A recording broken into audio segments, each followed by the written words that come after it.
already do very well.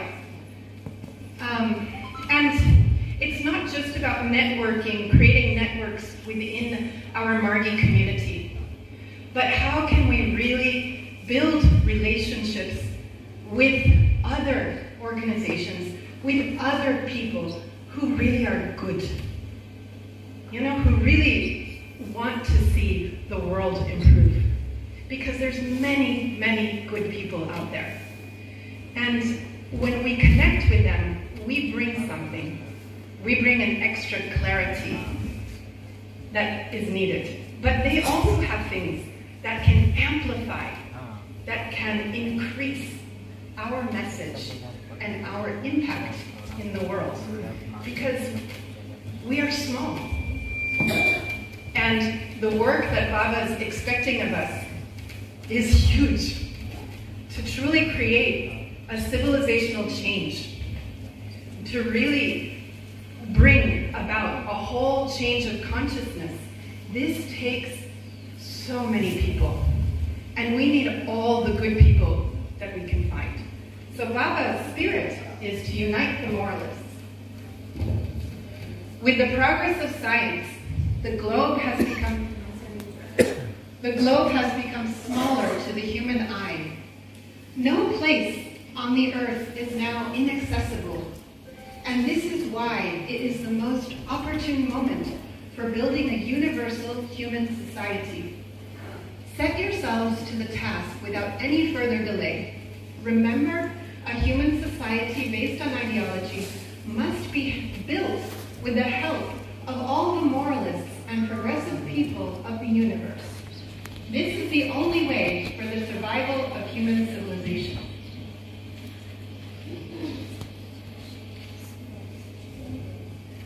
And then his quote on unity: we have only learned how to divide and subdivide, and we never learned how to unite the people. Yeah. So we see so much evidence right now. There's a great polarization happening in the world. And there really is progressive work happening, but there's a lot of fear and backlash. And you see the rise of the conservative far right more and more. And that is so much based on the hatred, the division, the fear. So it makes this quote even more relevant. It's very easy for human beings to break apart into smaller groups. It's harder to bring people together. But it's not impossible. And that's what builds strong networks. Strong networks are built on common purpose. Yeah? Having the same purpose is what gives unity to the family. Even on the family level. Why so much divorce? Right? Why so many families break apart? Because they forget their common goal. They consider maybe their goal only their individual happiness, who's not understood. And all of the trees, all of the wells are tapping into the same underground water. No, it's like such as like that underground water. It's everywhere. You dig your well, I dig my well in a different place, but the same water is coming up, actually. Right? Maybe different flavor a little bit, but same. And so this is what's amazing. When we start looking around, we see Baba's ideas starting to penetrate and bubble up all around us through different manifestations. And I find that very inspiring. Yesterday, I spent some time reading the new, from I think 2023. Here in India, you have a new national curriculum, national educational curriculum. Have some of you read it? Have you read it? Yes. Yeah? So I was very inspired to see this, some phrases I took from it. The rich heritage of ancient and eternal Indian knowledge and thought has been a guiding light for this policy. The pursuit of jnana, knowledge, wisdom, pragya, and truth, satya, was always considered in Indian thought and philosophy as the highest human goal. The aim of education in ancient India was not just the acquisition of knowledge as preparation for life in this world, or life beyond schooling, but for the complete realization and liberation of the self. Does that sound familiar? No? I mean, this sounds very similar to the impulse that Baba was giving to education. And I find that really encouraging, that we're not alone in this mission. I also find it very significant for India to have that in a national policy. Because all over the world, the focus is usually just on preparing the citizen to integrate into the system, to be able to, to be productive economic members of the capitalistic society. So to mention self-realization, to mention Satya, Gyan in a national curriculum is great, because it's moving India away from the colonized mentality, in which it was all of the externally by the English colonizers, right? And so this is a reclaiming of the richness of the Indian heritage, and that India really can be leading education in this way. It can be leading this recon education for the whole being, and for wisdom, and for happiness, and for spirituality. In the West, we have become very secular, and it was good because it freed the society from this constraint of dogma, because science couldn't progress with the Christian dogmas, right? And so the separation of church and state, because all education was only happening through the religions. I went to visit Princeton when I was in the States recently. And Princeton, Yale, Harvard, do you know what they were originally? They were seminaries. They were the schools for the priests. They all began as schooling for the religious orders. Yeah, and then they had high standard, and they became then secular also. But as society moved to secular, we threw away also the baby with the bathwater. Do you know this expression? It means you're throwing away the bathwater, but oops, you forgot the baby's still inside. And then we can do much better work when we have the people who have those skills. We don't have to have those skills. You actually don't have to have all those skills, but you have to know how to communicate and work with people that do, and to be their inspiration. You have to be able to give them the clarity, the direction, the right light. Yes? Yeah. So to address the challenges of our time, we must embrace complexity and work collaboratively across systems of diverse stakeholders, even and especially when the path is unclear. Usually we want to know exactly what's the goal, what's going to happen, what will be the result. But when you're working in a big collaboration, you don't know. It's all about communication. And important thing to understand about networks, the difference between an association or an organization and a network is in an organization it has a clear leadership structure, like we are an organization. We have a clear leadership structure.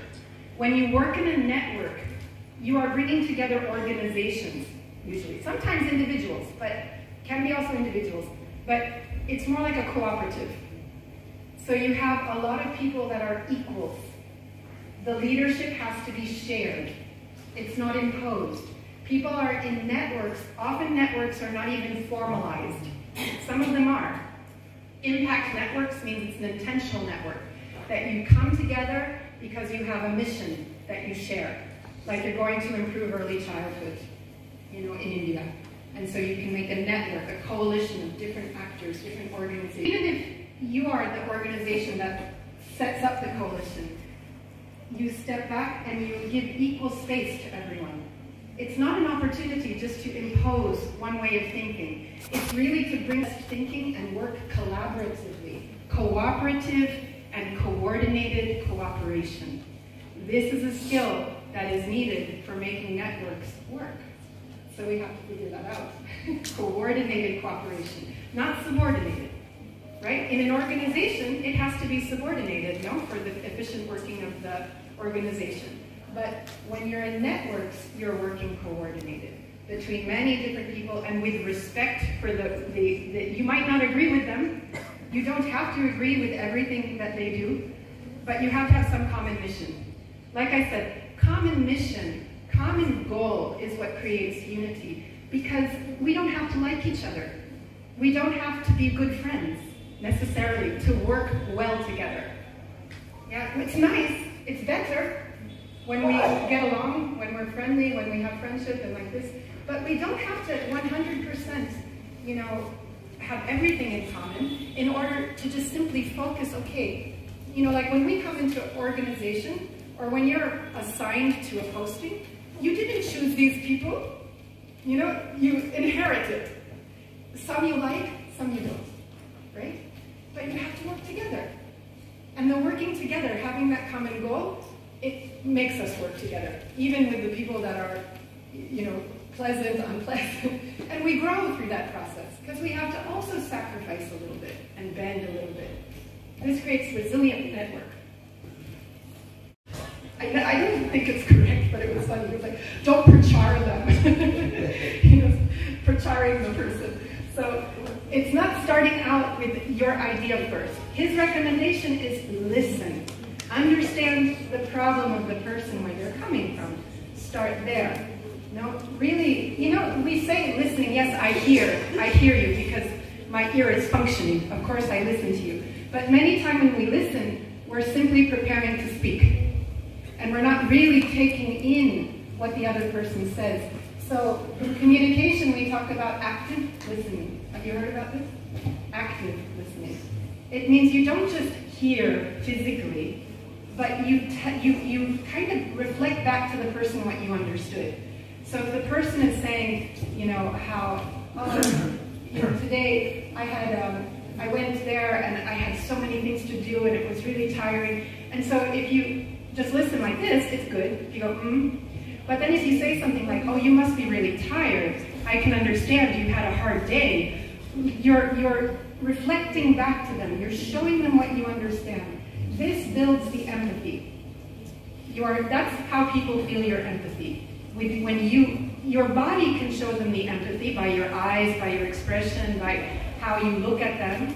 But your empathy also is coming from when you tell them what you understood they said. Now, if you're in a situation with people on a topic, so like sort of professional situation, you tell them what you know, like if I meet somebody and they're working on, they're also working on refugee work, I will listen first to what they're doing. What has been their strategy? What kind of work are they doing? And I will compliment them on their work. I'll say, that's amazing. I really like this, or I like that. I like how you're doing this. I understand that. That's also what Baba talks about next. Validation, appreciate, respect, you know, praise. This really helps people they respect you. If you respect them, they respect you. You know? So when you show them your respect, by appreciating what you see that is good, that you agree with. Again, even if you didn't agree with everything, find the things you do agree with. And we call that in education positive reinforcement.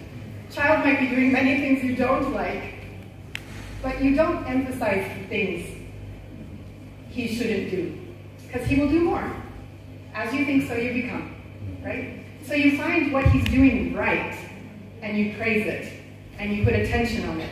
So he'll stop doing the negative things, and he'll like the positive attention. So similar, this validation, this empathy, empathic listening, and validating people, I think Baba wanted us to learn these skills. And so these are very, very important for successful prachar, and networking is one type of prachar too. So same approach is what I use. When I'm going to these, you know, when I'm in a context where I'm there with different people, even from Ministry of Education or whatever, you know, I first try to understand what their problem is. And then I try to appreciate what they're doing so far, and I ask questions. I don't start out by telling them anything. I wait until they're interested, and then tell what we're doing.